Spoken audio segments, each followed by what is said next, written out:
বিসমিল্লাহির রহমানুর রহিম। হে সমস্ত জগতবাসী, আজকে আপনাদের সামনে যে আলোচনাটি নিয়ে আসলাম, স্বপ্নের ব্যাখ্যা।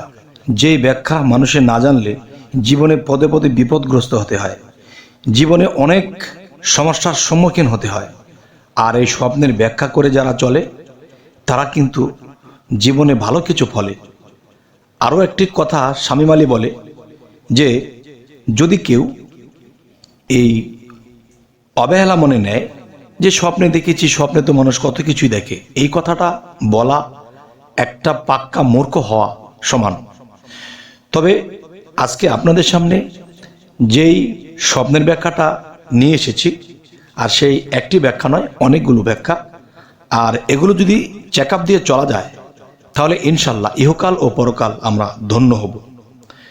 তো এর মধ্যে একটি বিষয় হলো, দেখুন যে যদি কেউ দেখে স্বপ্নে যে কোনো অলি আউলিয়া খুব ক্রোধান্বিত দেখছে, যে স্বপ্নযোগে একজন অলি আউলিয়া তাকে খুব ক্রোধান্বিত রাগান্বিত অবস্থায় আছে, এই দৃশ্য দেখলে আপনি কি বুঝবেন? অবশ্যই বুঝবেন যে এই দৃশ্যটি দেখলে বুঝবেন পাপ মুক্তি ও তওবা করবেন ইনশাআল্লাহ। এই দৃশ্য দেখার পরে যখন আপনি পাপ মুক্তির জন্য তওবা করবেন, ইনশাআল্লাহ আপনার জীবনের বহু গুনাহ মাফ হয়ে যাবে। আরও একটি বিষয় হলো যে কোনো অলি আউলিয়াকে যদি কেউ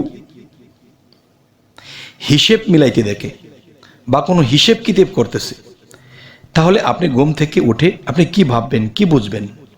তখন এটাই বুঝবেন যে ভ্রমণকারী হলে সুখে বাড়ি পর্যন্ত পৌঁছে যাবেন। এবং কি এটাও হতে পারে যে আপনার বাড়িঘর প্রত্যাবর্তন হতে পারে এবং আনন্দময় লাভ করবেন। যদি আপনি কখনো স্বপ্ন দেখেন যে আল্লাহর নূর দেখেছেন স্বপ্নযোগে, তখন এইটা দেখলে কি হবে?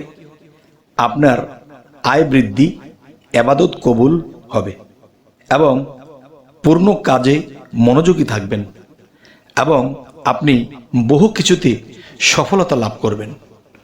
আচ্ছা, আল্লাহর বন্ধুকে দেখলে ওইগুলো হয়, আল্লাহর নূর দেখলে এইগুলো হয়, এই কথার উপরে অবশ্যই বিশ্বাস রাখতে হবে। পৃথিবীতে বহু অলিয়া আউলিয়া এবং নবী রাসূল যারা এসে গেছেন, তারা কিন্তু স্বপ্নের ব্যাখ্যা করে চলেছেন। হযরত মুহাম্মদ সাল্লাল্লাহু আলাইহি সাল্লাম তিনিও কিন্তু স্বপ্নের ব্যাখ্যা দিয়েছেন এবং যা ব্যাখ্যা দিয়েছেন তাই ফলেছে। এমনকি হযরত ইউসুফ আলাইহিস সালাম তিনি কিন্তু স্বপ্নের ব্যাখ্যায় পারদর্শী, তাকে আল্লাহ এই গুণদান করেছেন। তিনি কিন্তু এই স্বপ্নের ব্যাখ্যা, রাজ্যের রাজাকে যা দিয়েছে তাই ঘটেছে। 7 বছর আকাল হবে, তাই হয়েছে। 3 বছর বাম্পার ফলন হবে, তাই হয়েছে। তাহলে স্বপ্নের ব্যাখ্যা যদি আমরা এই বেলায়েতের যুগে আমরা করে করে চলি, ইনশাল্লাহ আমাদের সামনে আমরা ঠেকব না ইহকাল এবং পরকাল। অবশ্যই এই কথাগুলো লক্ষ্য করবেন। আল্লাহর অলিকে খুশি দেখলে স্বপ্নে আপনি কি বুঝবেন? আল্লাহর অলিগণকে যদি আপনি খুশি দেখেন তাহলে কি হবে? এর ব্যাখ্যা কি হবে? এর ব্যাখ্যা উত্তম আশা পূর্ণ হবে আপনার জীবনে। আপনি সবচেয়ে উত্তম, উৎকৃষ্ট মানের, খুব ভালো মানের আশা করেছেন, আর সেই আশা হতে হবে আল্লাহর পছন্দনীয়, তাহলে সেই আশা আপনার পূর্ণ হবে। আচ্ছা, এর পরবর্তীতে যদি আসি যে আল্লাহর অলিকে বেজার দেখলে স্বপ্নে আপনি কি বুঝবেন? আপনি যদি কোনো আল্লাহর অলিকে বেজার অবস্থায় দেখেন, মুখ গম্ভীর অবস্থায় দেখেন, তাহলে আপনি কি বুঝবেন? আপনার বুঝতে হবে যে অকল্যাণ হবে এবং আশা পূর্ণ হবে না। আপনি যে আশা করেছেন সে আশা আপনার পূর্ণ হবে না, এবং পূর্ণ না হওয়ার কারণ একজন আল্লাহর অলির সাথে কিন্তু আল্লাহ বিলীন থাকে। তখন একজন আল্লাহর অলি বেজার থাকা মানে কি? আল্লাহ বেজার থাকা।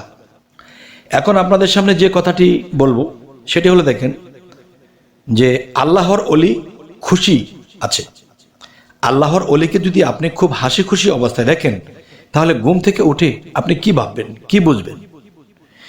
যে আল্লাহর অলিকে যদি আপনি খুবই খুশি মনে দেখেন, তখন আপনি কি করবেন আর কি বুঝবেন? যে তওবা করবেন এবং পাপ মোচন হয়ে যাবে আপনার, এবং ভাগ্য আপনার বদলে যাবে। ভাগ্য বদলে গিয়ে আপনার ভালো কিছু ভাগ্যের দিকে আপনি রওনা দেবেন ইনশাআল্লাহ। আচ্ছা, আরেকটা বিষয় হলো যে আজান নিজে দিতে দেখলে, স্বপ্নে যদি আপনি দেখেন আপনি আজান দিচ্ছেন, তাহলে আপনি কি বুঝবেন? স্বপ্নে আজান দিতে দেখলে আপনি কি বুঝবেন এবং ঘুম থেকে উঠে আপনি কি ব্যাখ্যা করবেন? ঘুম থেকে উঠে আপনি এটাই আশা করবেন এবং ব্যাখ্যা নেবেন যে পরম উন্নতি লাভ হবে আপনার। আর সেই উন্নতি লাভটা কোথায়? দুনিয়া ও আখেরাত দুটি জায়গায় আপনার উন্নতি হবে ইনশাআল্লাহ। তবে অবশ্যই যে আজান বিষয়টা, অনেকেই স্বপ্নে আজান দেয়, আর এই আজান দেওয়াটা খুবই ভাগ্যের লক্ষণ। আচ্ছা, এবার আপনাদের সামনে যে কথাটি বলবো যে আজান শোনা,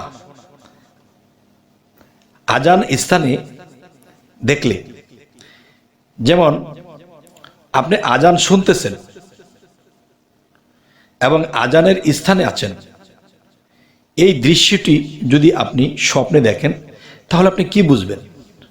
তখন বুঝতে হবে বিপদ অবতীর্ণ হয়ে যদি আজান শুনতেছেন এবং সেই আজানের স্থানে আপনি আছেন, তখন আপনি কি বুঝবেন? আপনি যদি কোনো কাজ লুকোচুরি করেন বা লুকোচুরি করার ইচ্ছা পোষণ করেন, তখন আপনি সেই কাজে ধরা খেয়ে যাবেন। আর এই দৃশ্য দেখলে অবশ্যই আপনি সতর্কবাণী হয়ে যাবেন, যাতে করে আপনার এরকম না হয়। আর আজান কি? আজান দিলে সর্বলোকে শোনে। তো সর্বলোকে যদি আজান দিলে শোনে, তাহলে তার মানে কি? আপনি যখন যে মনে পোষণ করেছেন গোপনভাবে একটা কাজ করবেন, সেই কাজটি নোংরা, সেই কাজটি ভালো নয়, এবং সেই কাজটি করতে গিয়ে আপনি ধরা খেয়ে যাবেন। তাই আপনি সতর্কবাণী, যে আল্লাহ আপনাকে এই স্বপ্নটি দিয়ে সতর্কবাণী দিল, যাতে করে আপনি এই কাজটি না করেন। আর যদি করেন তো নির্ঘাত ধরা পড়ে যাবেন। তবে আজকে আপনাদের সামনে এই আলোচনাগুলো করার উদ্দেশ্য এটাই যে মানুষ স্বপ্ন জিনিসটাকে অবহেলা করে চলে যায়, যার ফলে মানুষ ধরা খেয়ে যায় এবং অসম্মানী হয়। তখন এমন একটা পর্যায়ে চলে যায়, সে ধরা খেয়ে মান সম্মান হারিয়ে শেষে আর বাঁচতে ইচ্ছা করে না। কেন? আল্লাহ তো আমাদেরকে অবশ্যই ইঙ্গিত দিচ্ছে। সেই ইঙ্গিত যদি আমরা না বুঝে চলি, তাহলে আমরাই তো বিপদগ্রস্ত। আচ্ছা, আজান মসজিদে দিতে দেখলে আপনি কি বুঝবেন? আপনি যদি দেখেন মসজিদে আপনি আজান দিচ্ছেন, তাহলে ঘুম ভাঙার পরে চিন্তা করতেছেন, আমি যে আজকে স্বপ্নে আজান দিলাম, তাহলে এটা আমি কি বুঝবো? এটা এই জিনিসটাই বুঝবেন যে আপনার সম্মান বৃদ্ধি হবে এবং বুজুর্গি লাভ করবেন। সুবহানাল্লাহ, আলহামদুলিল্লাহ। আচ্ছা, আজান ঘরে দিতে দেখলে আপনি কি বুঝবেন? আপনি যদি দেখেন ঘরের মধ্যে আজান দিচ্ছেন, তাহলে আপনি কি বুঝবেন? তাহলে বুঝবেন ক্রমান্বয়ে গরিব হতে থাকবেন। আপনি ঘরে আজান দিতে স্বপ্নে দেখলে আপনি দিনে দিনে গরিব হয়ে যাবেন। আচ্ছা, আজান ও একামত সময় মতো দিতে দেখলে কি বুঝবেন? আজান ও একামত যদি সময় মতো আপনি দিতে দেখেন, তাহলে আপনি কি বুঝবেন?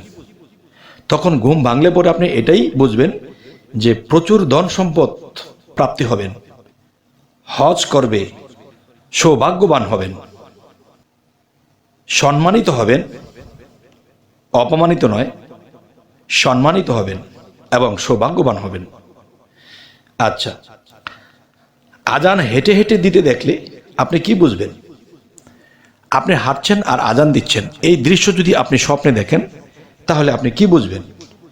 তাহলে আপনি এই জিনিসটাই বুঝবেন যে আপনি হজ করবেন এবং পাপ কর্ম বিরত থাকবেন এবং পবিত্র হবেন। তবে হে সমস্ত জগতবাসী, আজকে আপনাদের সামনে যে আলোচনাটি নিয়ে এসেছি, অবশ্যই কারো জীবনে এরকম ঘটনা ঘটে, আর এই ব্যাখ্যাগুলো যদি আপনারা জেনে রাখেন, ইনশাল্লাহ আমরা সামনে আগে পিছে এবং পুলসিরাতে এবং হাসরের ময়দানে আমরা কখনোই বিপদগ্রস্ত হব না। এই দুনিয়াতে যে নিরাপদ সেইখানেও সে নিরাপদ, এখানে যে চরিত্রবান সেখানেও সে পবিত্র এবং চরিত্রবান। আরেকটি বিষয় হলো, আজান অসময়ে দিতে দেখলে আপনি কি বুঝবেন? আজান অসময়ে দিতে দেখলে আপনি দেখবেন যে আপনি কারো কাছে সামাজিকভাবে কারো কাছে আপনি লাঞ্ছিত বঞ্চিত হবেন, অবিচারীর কাছে লাঞ্ছিত বঞ্চিত হবেন। আচ্ছা, আরও একটি বিষয় হলো, আজান বিছানায় শুয়ে থেকে দিতে দেখলে স্বপ্নে কি বুঝবেন?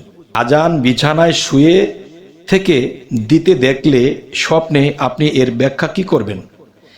যে এর ব্যাখ্যা হবে, স্ত্রীর প্রতি ভালোবাসা অত্যন্ত বৃদ্ধি পাবে। স্ত্রীর প্রতি অত্যন্ত ভালোবাসা বৃদ্ধি পাবে।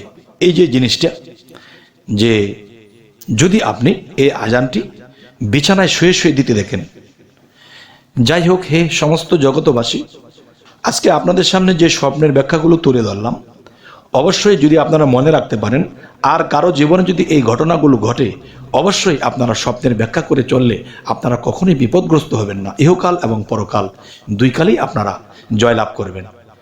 তবে আমাদেরকে আল্লাহ স্বপ্নের ব্যাখ্যা বুঝে চলার তৌফিক দান করুন। তবে আরেকটি কথা হলো যে আমাদের চ্যানেলে যদি আপনারা নতুন হয়ে থাকেন, অবশ্যই সাবস্ক্রাইব করে নেবেন, পরবর্তীতে যেন আপনাদের সাথে আবার দেখা হয়, আবার সুন্দর আলোচনা নিয়ে আসতে পারি।